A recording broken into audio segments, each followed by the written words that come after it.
con algunas ideas en relación al acuerdo, bueno, al acuerdo no, al decreto ley que el Gobierno aprobó este pasado viernes en materia de formación para el empleo. Remarcando en primer lugar precisamente esa ausencia de acuerdo. No es una buena noticia que en una materia tan singular como la formación para el empleo el Gobierno no haya alcanzado un acuerdo con los interlocutores sociales. Es la segunda reforma significativa en el ámbito del Ministerio de Empleo. La otra fue el proyecto de ley de mutuas, que en cuestiones donde la implicación de los interlocutores sociales es significativa, los textos que llegan a la Cámara van sin ese acuerdo. Es una debilidad de esta cuestión en la que además, y lo decía la propia secretaria de Estado en su intervención, los interlocutores sociales van a continuar teniendo un papel esencial en la misma. Mi grupo comparte el diagnóstico que se efectúa en la exposición de motivos del Real Decreto Ley, especialmente en relación a las necesidades de nuestro mercado de trabajo y a las necesidades de los desempleados. Aquello que justifica buena parte de esta política tiene que ver con que el 61% de los desempleados son de larga duración, el 42% mayores de 45 años y el 55% sin haber completado el bachillerato. Y que, por tanto, las cuestiones de la formación para el empleo son fundamentales. Y, lógicamente, compartimos, como todos los grupos, la preocupación y la alarma por el fraude y mal uso que también ha existido en estos recursos. Y que tanto las necesidades como esos fraudes justifican esa política. Pero también es verdad que cuando uno hace una primera lectura de este Real Decreto Ley y a la espera de poder profundizar en los próximos días, encontramos tres cuestiones que merecen nuestra evaluación crítica.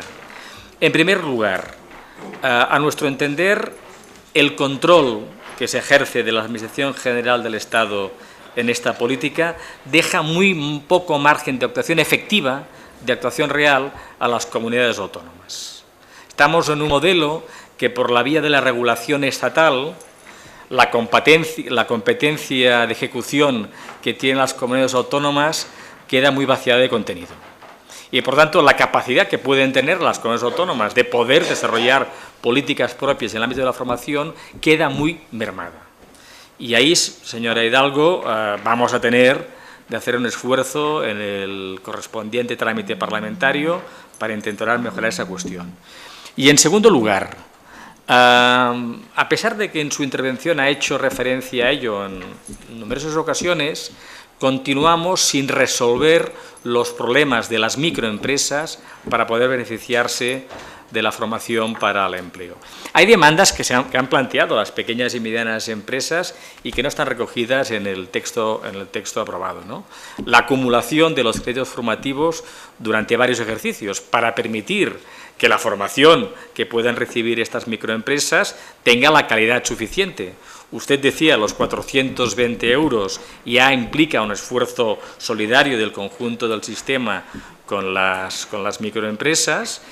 Ahí recordemos que hubo un intento de modificar esa realidad y que la presión parlamentaria y del sector evitó eso, pero lo que es verdad es que 420 euros en un año difícilmente, a menudo, pueden dar para una formación de calidad. Ahí la acumulación durante varios ejercicios del crédito correspondiente podría permitir a las microempresas beneficiarse con más eficacia de estos recursos. O la posibilidad de mutualizar las cuotas para permitir la construcción de proyectos mucho más sólidos. O mejoras en materia de simplificación para acceder a la formación de demanda. Ahí nuestra sensación de entrada es que el Real Decreto Ley continúa sin ser útil para las microempresas. Y ahí es bueno recordar que más del 90% de las empresas en el Estado español son empresas de menos de 10 trabajadores. Y que las cifras, y usted las citaba en su intervención, demuestran que las grandes empresas están beneficiando de manera adecuada de estos recursos. Eso no sucede con ese tejido de microempresas. Y además, en esa misma línea notamos que para ese mundo de la microempresa quizás también el establecimiento de estímulos fiscales que hoy no existen podrían facilitar que esa microempresa apostase más por la formación. Por tanto, agradeciendo, lógicamente, la oportunidad de tramitación como proyecto de ley de este Real Decreto, advertencia en relación a la recentralización, a la poca capacidad de intervención en la gestión efectiva por parte de las comunidades autónomas, advertencia por la no suficiente adaptación a la realidad de las microempresas. Y tercera cuestión, nos preocupa que el control administrativo imprescindible, la creación de una unidad especializada de la Inspección de Trabajo para combatir el fraude, los requisitos que se introducen para combatir el fraude en esta materia, visto los antecedentes, no vayan acompañados de un esfuerzo efectivo de la evaluación del impacto de la formación. Porque en la mirada de la lucha contra el fraude nos puede hacer olvidar que lo que tenemos que ser capaces de conocer es si la formación que estamos haciendo es útil para superar esas cifras tan dramáticas, visto además, señora Hidalgo, la madurez que tiene el sistema. Estamos hablando de un sistema que tiene más de 20 años y, en cambio, el 55% de nuestros desempleados no tienen ni el bachillerato.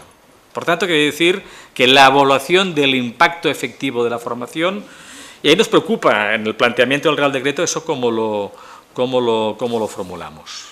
Vamos a ver si en el trámite parlamentario eso somos capaces de abordarlo, y eso me permite hacerle algunos comentarios en relación a las cuestiones del contrato de formación. Hay que recordarle que continuamos con un problema de falta de flexibilidad de los certificados de profesionalidad. Usted hablaba de los 568, hemos ido avanzando, pero hay muchos supuestos que la regulación que acuerda la educación y el servicio público de empleo en determinadas actividades continúan siendo muy alejadas de la propia realidad del tejido económico y el tejido social. Ahí hay que hacer ese esfuerzo de flexibilidad en los certificados de profesionalidad para permitir que los contratos de formación y aprendizaje puedan realmente crecer de manera más sostenida y más robusta en el tiempo. Y tenemos dos cuestiones pendientes, que son las cuestiones de orientadores en el sistema educativo y tutores en las empresas. Y que tiene que ver con el debate que planteaba el señor Simancas sobre la garantía juvenil. Nuestro problema de desempleo juvenil quedaría para un debate muy largo, entre otras debilidades en relación a países como Alemania o Austria, con buenos sistemas de formación profesional y con buenos sistemas de formación profesional dual, tienen como característica también que en los centros educativos hay orientadores, profesionales que acompañan a los alumnos y orientan a los alumnos. No, mire, fíjese, es tanto así que la Fundación Bertelsmann está, por ejemplo, impulsando un proyecto piloto en Viladecans, destinando profesionales específicos en esta materia. Es una novedad en nuestro sistema. Una cosa es que el profesor tenga como función orientar, otra cosa es que haya profesionales que orienten a los alumnos, o la propia formación de los tutores en el seno de las empresas. Gran cuestión que terminamos sin abordar. Y la garantía juvenil, al margen de las preguntas que le planteaba el señor Simancas, todas ellas relevantes y muy importantes, tiene la debilidad de que no destina recursos a esas cuestiones estructurales en materia de lucha contra el desempleo de los jóvenes y en desarrollo del contrato de formación y aprendizaje. Por tanto, ahí, señora ministra, cuestiones que nos quedan pendientes y preocupación que la garantía juvenil no aborde estas cuestiones de fondo. En relación a las cuestiones de las políticas activas de empleo, yo simplemente decirle dos cosas. Continuamos gastando 2 de cada 3 euros en bonificaciones y subvenciones de la creación de empleo. Estamos lejísimos de las medias europeas y el euro restante, la mitad lo gastamos en formación y la mitad lo gastamos en autoempleo. Y eso es muy singular en el contexto europeo. Los países que lo hacen bien invierten más en formación y invierten más en mecanismos estructurales como orientadores, como tutores o son capaces de personalizar los servicios, la atención de los servicios públicos de empleo con esfuerzos, por ejemplo, en la gestión del Big Data Es una cuestión pendiente también en nuestro sistema público de empleo. Sería bueno conocer, por ejemplo, la experiencia alemana en el manejo de los datos que cruzan los servicios públicos de empleo, los ministerios de educación, las consejerías, la seguridad social, para poder ofrecer con toda esa información personalizada a los desempleados. Cualquier esfuerzo que haga el Gobierno para modernizar los servicios públicos de empleo en la gestión del Big Data va a ser imprescindible. Y esta es una cuestión pendiente en nuestro sistema público de empleo. Y además, señora Hidalgo, compartiendo las consideraciones que hacía en relación a la colaboración público-privada, que efectivamente fue fruto de acuerdos entre el Grupo Socialista y Convergencia y Unió, lo que es cierto es que 5 años después la efectiva presencia de la colaboración público-privada en la realidad es muy escasa. Nuestra crítica sería que no hemos avanzado en esa colaboración público-privada respecto a las expectativas que teníamos hace 5 años, y eso es muy frustrante. En materia de responsabilidad de las empresas, mi grupo ya hizo en su momento una consideración crítica sobre la estrategia, a la que dábamos la bienvenida, pero que nos parecía bien intencionada, pero poco concreta.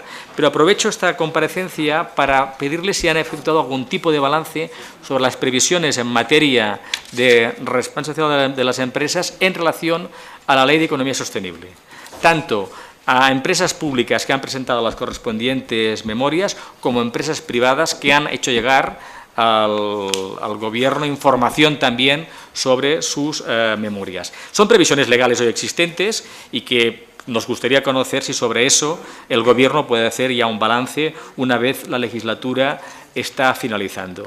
Y termino, señor presidente, que me mira con cara inquieta. Termino ahora mismo. Simplemente, señor Hidalgo, ¿no?